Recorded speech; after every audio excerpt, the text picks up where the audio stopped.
मागच्या वर्षीपासून आम्ही विचार करत होतो की काहीतरी घरबसल्या व्यवसाय करावा. म्हणून फायनली ते आम्ही ठरवलं आणि निघालो. कमी जास्त आम्हाला 2 तास तिथे पोहोचण्यात लागला. ट्रेनच्या पटरीवर मालाची ट्रेन येत होती आणि फायनली आम्ही ते क्रॉस करून आमच्या ध्येयापर्यंत पोहोचलो. कंपनी खूप मोठी होती. मशिना ठेवलेल्या होत्या.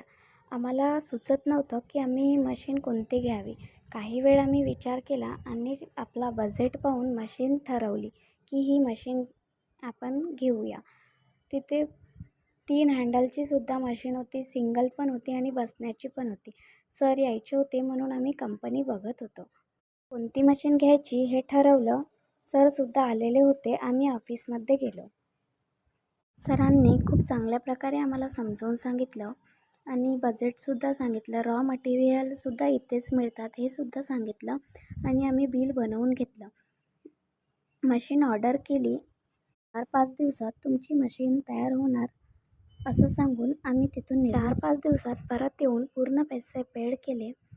आणि तुम्ही म्हणत असाल मशीन करत आहे, मशीन आहे तरी कशाची? व्हिडिओ लास्टपर्यंत बघा, नक्कीच कळणार.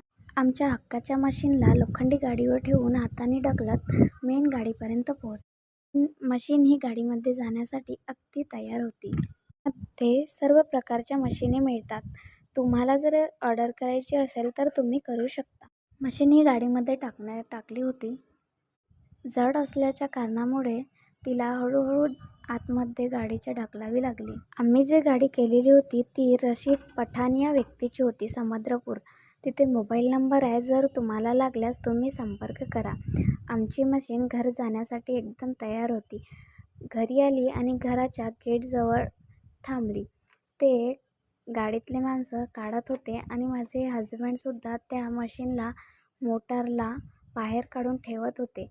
आमच्या घराच्या साईडला घराचंच काम चालू आहे. तिथल्या 2 माणसांना आवाज दिला आणि मदत करण्यासाठी. दुसऱ्या दिवशी आम्हाला तिला वर शिफ्ट करायची होती. अडचण खूप जात होती, पण प्रयत्नाशी परमेश्वर म्हणून एक पायरी आम्ही वर चढवली.